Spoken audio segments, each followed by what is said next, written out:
ಅತಿ ಪರಿಶುದ್ಧ ನಾಮಕ್ಕೆ ಸ್ತೋತ್ರವಾಗಲಿ. ಮತ್ತೊಂದು ದಿನವನ್ನು ಕಾಣುವಂತೆ ದೇವರು ನಮಗೆ ಸಹಾಯ ಮಾಡಿದ್ದಕ್ಕಾಗಿ ಸ್ತೋತ್ರ. ಆತನು ಮಾಡಿದೆಲ್ಲ ಉಪಕಾರಗಳಿಗಾಗಿ, ಎಲ್ಲ ಆಶೀರ್ವಾದಗಳಿಗಾಗಿ ದೇವರಿಗೆ ಸ್ತೋತ್ರವನ್ನು, ಮಹಿಮೆಯನ್ನು ಸಲ್ಲಿಸ್ತೇನೆ. ಇಂದಿನ ವೇದ ಅಧ್ಯಯನಕ್ಕಾಗಿ ಒಂದು ವಾಕ್ಯವನ್ನು ಓದಿಕೊಳ್ಳೋಣ. ಜ್ಞಾನೋಕ್ತಿಗಳ ಪುಸ್ತಕ 16ನೇ ಅಧ್ಯಾಯ 3ನೇ ವಾಕ್ಯ. ನಿನ್ನ ಕಾರ್ಯಭಾರವನ್ನು ಯೆಹೋವನಿಗೆ ವಹಿಸಿದರೆ ನಿನ್ನ ಉದ್ದೇಶಗಳು ಸಫಲವಾಗುವವು. ಸೊಲೊಮೋನನು ತನ್ನ ಜ್ಞಾನೋಕ್ತಿಗಳಲ್ಲಿ ಜನರಿಗೆ ಕೊಡುವಂತಹ ಅನೇಕ ಉಪದೇಶಗಳನ್ನು ನಾವು ನೋಡಬಹುದು. ಅಂಥ ಉಪದೇಶಗಳಲ್ಲಿ ಈಗ ಈ ಒಂದು ವಾಕ್ಯದಲ್ಲಿ ಅವನು ಹೇಳ್ತಾ ಇರುವಂಥ ಮಾತು, ನಿನ್ನ ಕಾರ್ಯಭಾರವನ್ನು ಅಥವಾ ನಿನ್ನ ಕಾರ್ಯಗಳನ್ನು ನೀನು ದೇವರಿಗೆ ವಹಿಸಿಬಿಡು. ನಿನ್ನ ಈ ಕಾರ್ಯಗಳನ್ನು ದೇವರಿಗೆ ನೀನು ವಹಿಸೋದಾದರೆ, ನಿನ್ನ ಕಾರ್ಯಗಳನ್ನು ದೇವರಿಗೆ ಸಮರ್ಪಿಸೋದಾದರೆ ಆತನು ಅದನ್ನು ಸಫಲ ಮಾಡುವಂತಹ ದೇವರು. ನಮ್ಮಲ್ಲಿ ಅನೇಕ ಉದ್ದೇಶಗಳಿದೆ, ಅನೇಕ ಪ್ಲ್ಯಾನ್ಗಳಿವೆ. ಅದೇ ಸೊಲೊಮೋನ ಜ್ಞಾನೋಕ್ತಿಯಲ್ಲಿ ಹೇಳ್ತಾನೆ, ಮನುಷ್ಯನ ಮನಸ್ಸಿನಲ್ಲಿ ಅನೇಕ ಸಂಕಲ್ಪಗಳಿವೆ, ಆದರೆ ಯೆಹೋವನ ಆಲೋಚನೆ ಈಡೇರ್ತದೆ.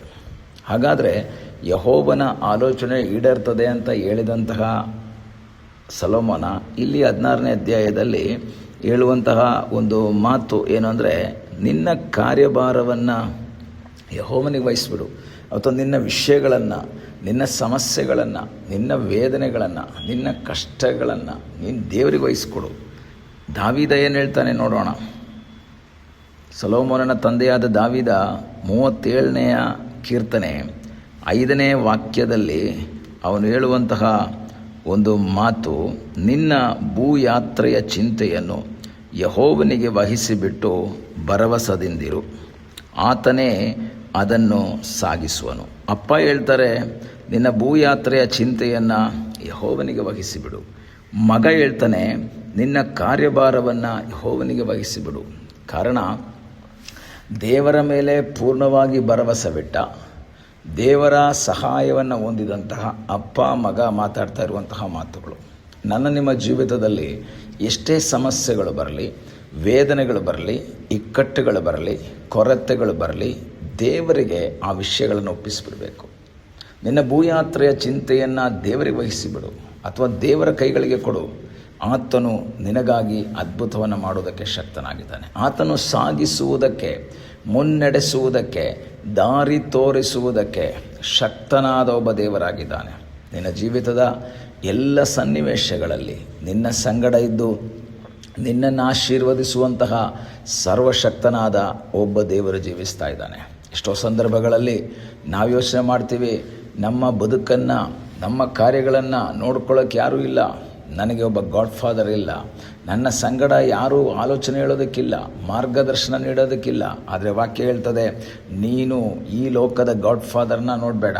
ನಮಗೆ ಈ ಲೋಕದಲ್ಲಿ ಗಾಡ್ ಫಾದರ್ ಇಲ್ಲ, but we have an god the father. ತಂದೆಯಾದ ಒಬ್ಬ ದೇವರು ನಮ್ಮ ಸಂಗಡ ಇದ್ದಾನೆ. ಈ ದಿವಸಗಳಲ್ಲಿ ದೇವರ ಸನ್ನಿಧಾನದಲ್ಲಿ ಪ್ರಾರ್ಥನೆ ಮಾಡುವಂಥ ದೇವರ ಮಗುವೆ, ನಿನ್ನ ಜೀವಿತದ ಸಕಲ ಕಾರ್ಯಗಳನ್ನು ಮುನ್ನಡೆಸುವುದಕ್ಕೆ, ಸಾಗಿಸುವುದಕ್ಕೆ ಶಕ್ತನಾದ ಒಬ್ಬ ದೇವರಿದ್ದಾನೆ. ನಿನಗಾಗಿ ಅದ್ಭುತವನ್ನು ಮಾಡುವ ಸರ್ವಶಕ್ತನಾದ ಒಬ್ಬ ದೇವರಿದ್ದಾನೆ. ನಿನ್ನ ಜೀವಿತದ ಸಕಲ ಕಾರ್ಯಗಳನ್ನು ದೇವರಿಗೆ ವಹಿಸಿಬಿಡು. ಮನುಷ್ಯನಿಗೆಲ್ಲ ವಹಿಸಬೇಕಾದದ್ದು, ಮನುಷ್ಯನ ಬಳಿಯಲ್ಲ ಹೇಳಬೇಕಾದದ್ದು. ನೀನು ದೇವರ ಬಳಿಯಲ್ಲಿ ವಹಿಸಿಬಿಟ್ಟು ದೇವರ ಬಳಿಯಲ್ಲಿ ಆ ವಿಷಯಗಳಿಗಾಗಿ ನೀನು ಪ್ರಾರ್ಥನೆ ಮಾಡುವುದಾದರೆ ನಿನ್ನನ್ನು ಸಾಗಿಸುವುದಕ್ಕೆ ಆತನು ಶಕ್ತನಾಗಿದ್ದಾನೆ.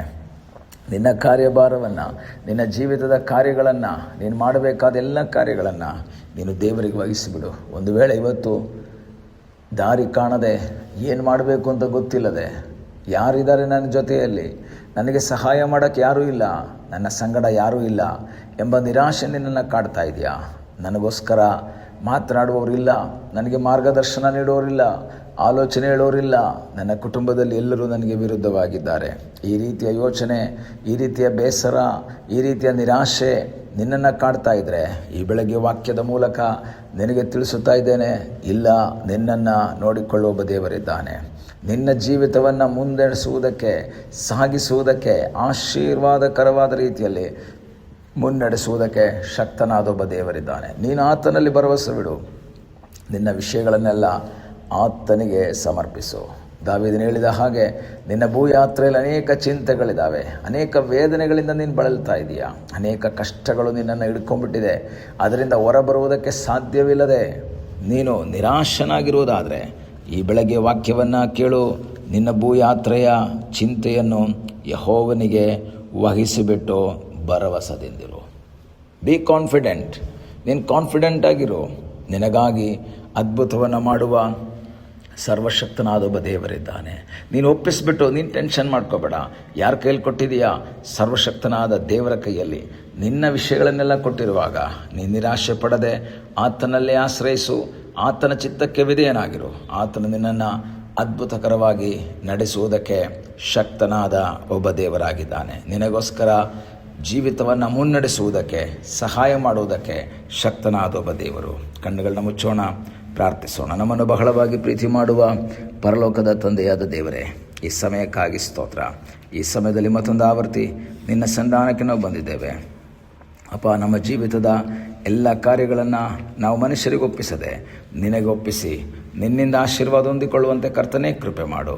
ಪ್ರಾರ್ಥನೆಯನ್ನು ಕೇಳಿದ್ದಕ್ಕಾಗಿ ನಿನಗೆ ಸ್ತೋತ್ರ. ಯೇಸುವಿನ ಮುದ್ದಾದ ಹೆಸರಿನಲ್ಲಿ ಬೇಡಿಕೊಳ್ಳುತ್ತೇವೆ ನಮ್ಮ ಪ್ರೀತಿಯ ತಂದೆಯೇ. ಆಮೇನ್. God bless you.